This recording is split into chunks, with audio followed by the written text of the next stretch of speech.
أعوذ بالله من الشيطان الرجيم بسم الله الرحمن الرحيم رب اشرح لي صدري ويسر لي أمري واحلل عقدة من لساني يفقهوا قولي।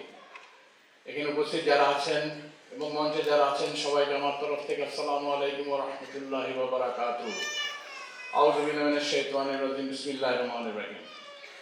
প্রাথমিকভাবে অ্যাকচুয়ালি আমি দুইটা অ্যাসপেক্টে কথা বলতে চাই। প্রাথমিকভাবে যেটা হলো যে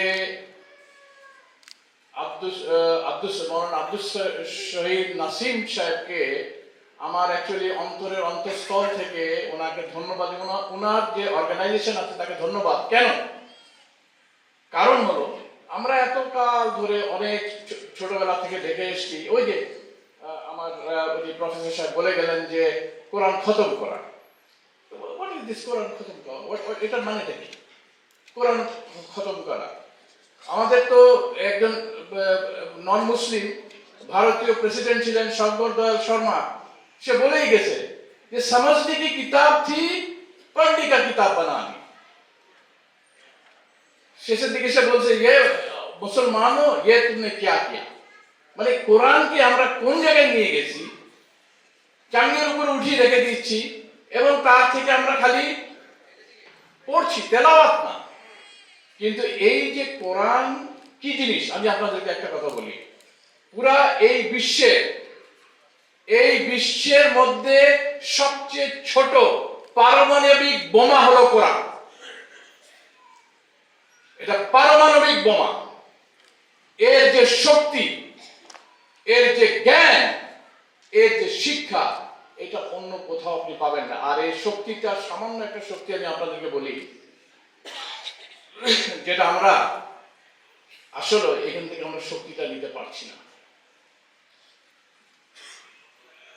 এখান থেকে প্রতিটা শব্দ, প্রতিটা অক্ষর যখন আমি উচ্চারণ করি, সেই উচ্চারণের সঙ্গে এই পৃথিবীর যত জিনিস আছে প্রত্যেকটা জিনিসের একটা ফ্রিকোয়েন্সি আছে এবং আল্লাহ তাআলা সেই রিজোনেন্স যখন দিবেন, সেই রিজোনেন্সে এই কোরআন থেকে আমি পৃথিবীর সমস্ত কিছু নিতে পারবো। যেমন বলা হয় ওয়া নুফিখা ফি সূর, মানে যখন সিংহায় ফুঁক দেওয়া হবে, ওটা কি শব্দ,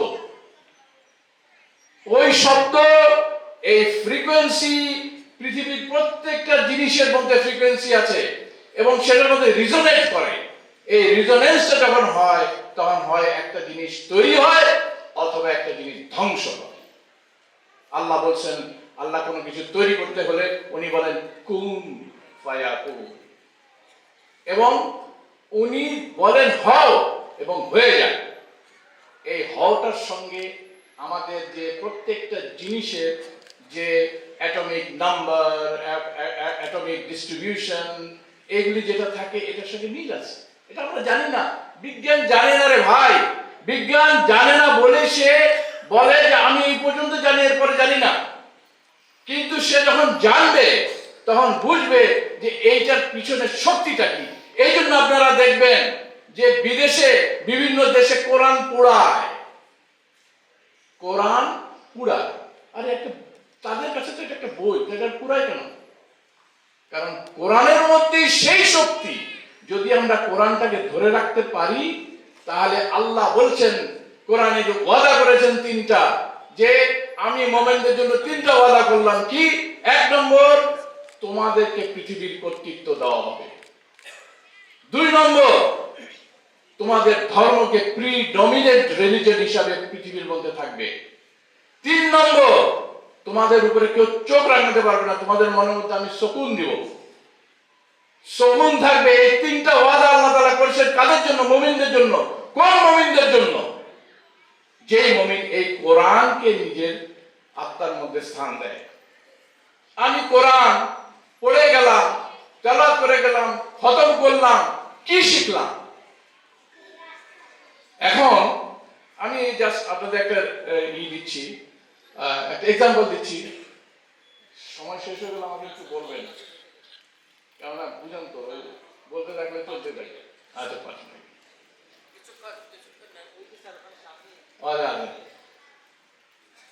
এই রমজানের জাস্ট আগে আগে আমি একটু গাজা প্যালেস্টাইনে গেছিলাম, কায়রো ওখানে ইসের থ্রু দিয়ে, যে ওইখানে আমি আমাদের যারা যারা চেষ্টা করেছে, যারা বলেছে, আমাদের কিছু আর্মি অফিসের সঙ্গে ছিল, আমরা গেছি, গিয়ে ওইখানে তাদের জন্য কিছু সাহায্য সহায়তা, তাদের অবস্থা দেখলে আমরা মনে করব যে আল্লাহ তাআলা আমাদেরকে কেন এত ভালো রাখছে।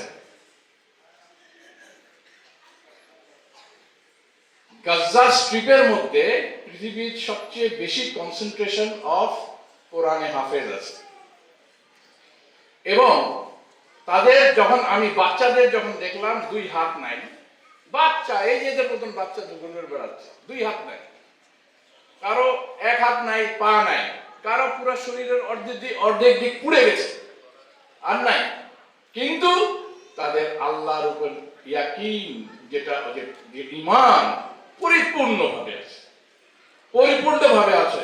তো আপনারা বলবেন তারা তো কোরআন কি করে, আল্লাহ তাআলা তাদেরকে কেন এরকম শক্তি দিচ্ছেন? নো, এটা আল্লাহর তরফ থেকে, তারা মনে করে যেটা, এটা আল্লাহর তরফ থেকে আমাদের উপর নিয়ামত, কারণ এটার পরিবর্তে আল্লাহ আমাকে জান্নাত দিচ্ছেন। সূরা বুরুজে আপনারা দেখবেন আসহাবে উখদুদ তাদের ঈমানকে আল্লাহ তাআলা এমন পর্যায়ে নিয়ে গেছেন যে তাদেরকে যখন তোমার বলা হলো যে তোমরা আমি যদি আমার উপরে ঈমান না মানে ওই শিরক না করো, তাহলে তোমাদেরকে এই অগ্নিকুণ্ডে ফেলা হবে, এবং তাদেরকে যখন তারা অগ্নিকুণ্ডের দিকে দেখলো, তখন তারা এটা দেখতে পারলো কি, এটা তো জান্নাত।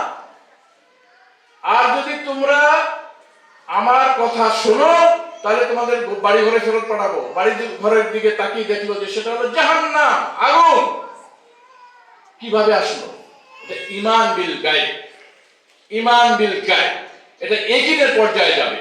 আমি কোরআন যত পড়বো, আল্লাহ কোরআনে বলছেন যে, এবং তারা যত এটাকে তেলাওয়াত করে, ওই জিনিস তেলাওয়াত করে, তত তার ঈমান বৃদ্ধি পায়। এটা কোরআনের আয়াত। তো আমি যদি কোরআনকে সঙ্গে নিয়ে আমি যদি আগাতে না পারি, আমার ঈমানকে যদি বৃদ্ধি না করতে পারি, আমরা তো ওই প্যালেস্টাইনিয়ানদের মতন হতে পারবো না, আমরা তো এই আসহাবে উখদুদের মতন হতে পারবো না। আমার কাছে কিতাব কোন জিনিস প্রয়োজন? দুনিয়ার উন্নতি না আখিরাতের উন্নতি? কোনটা? অবশ্যই আখিরাত। সেজন্য আমরা আপনাদেরকে যেটা বলতে চাচ্ছি, আখিরাতের যে উন্নতি চাবো, বা আখিরাতের ডেভেলপমেন্ট চাবো, আখিরাতের উন্নয়ন চাবো, মাওলানা শহীদ একটা কথা বলে গেছেন যে সওয়াব আমার জান্নাতের যাওয়ার কারণ হবে না, সওয়াব হবে জান্নাতে যাওয়ার পরে। আমি পরীক্ষা পাস করার পরে, জান্নাতে যাওয়ার পরে আমি কোন লেভেলে যাব, এ গ্রেড পাবো না বি গ্রেড পাবো না বি প্লাস পাবো, এটা সেখানে নির্ধারিত হবে এই সওয়াবের অনুযায়ী। অতএব আমাকে কোরআন পড়তে হবে ওই জন্য, যাতে এটা আমাকে জান্নাতে যাওয়ার জন্য সহায়ক হয়।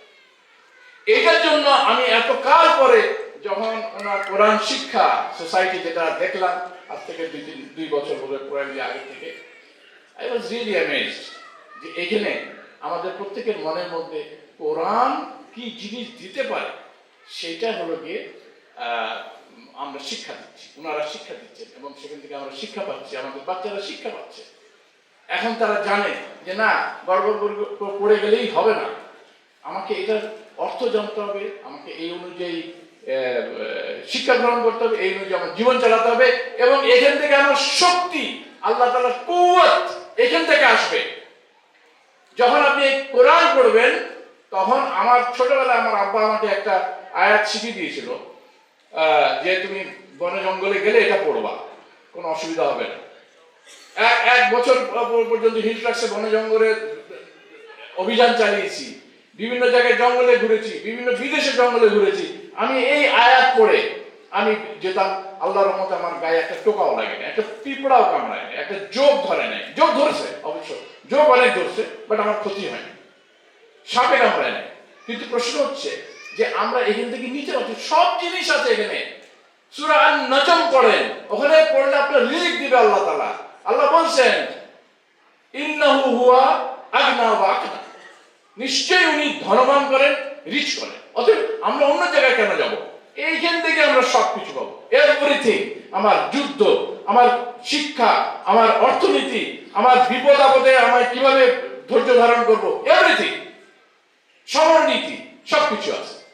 অতএব we should explore this, we should analyze this, and we should get everything out of it. Otherwise এটা আমাদের কাছে শুধুমাত্র একটা বই হিসাবে থাকবে। আপনাদের সবাইকে অনেক ধন্যবাদ। আমার কাছে ওই যে প্রফেসর সাহেব যেটা বলছিলেন যে ভালো সঙ্গ, আমার মনে হয় লাস্টের দিকে এসে আমরা একটু ভালো সঙ্গের দিকে ঝুঁকছি। এতদিন তো খালি গোলাগুলি করছি, মানুষ মারছি, ধ্বংস করছি, কিন্তু এখন এসে অথবা তাদের কাছ থেকে কিছু ভালো সঙ্গ পাবো। ওনারাও আমাদেরকে ভালো সঙ্গ দিবেন। আপনারা সবাই আমাদের জন্য দোয়া করবেন যাতে আমরা এই লাইনে যেতে পারি এবং এই লাইনে মানুষের উপকার করতে পারি, এই লাইনে আমরা আমাদের কলকে উন্নত করতে পারি এবং আল্লাহ ছাড়া কাউকে যাতে ভয় না করি। সুবহান রাব্বিকা রাব্বিল ইজ্জাতি আম্মা ইয়াসিফুন ওয়া সালামুন আলাল মুরসালিন ওয়ালহামদুলিল্লাহি রাব্বিল আলামিন।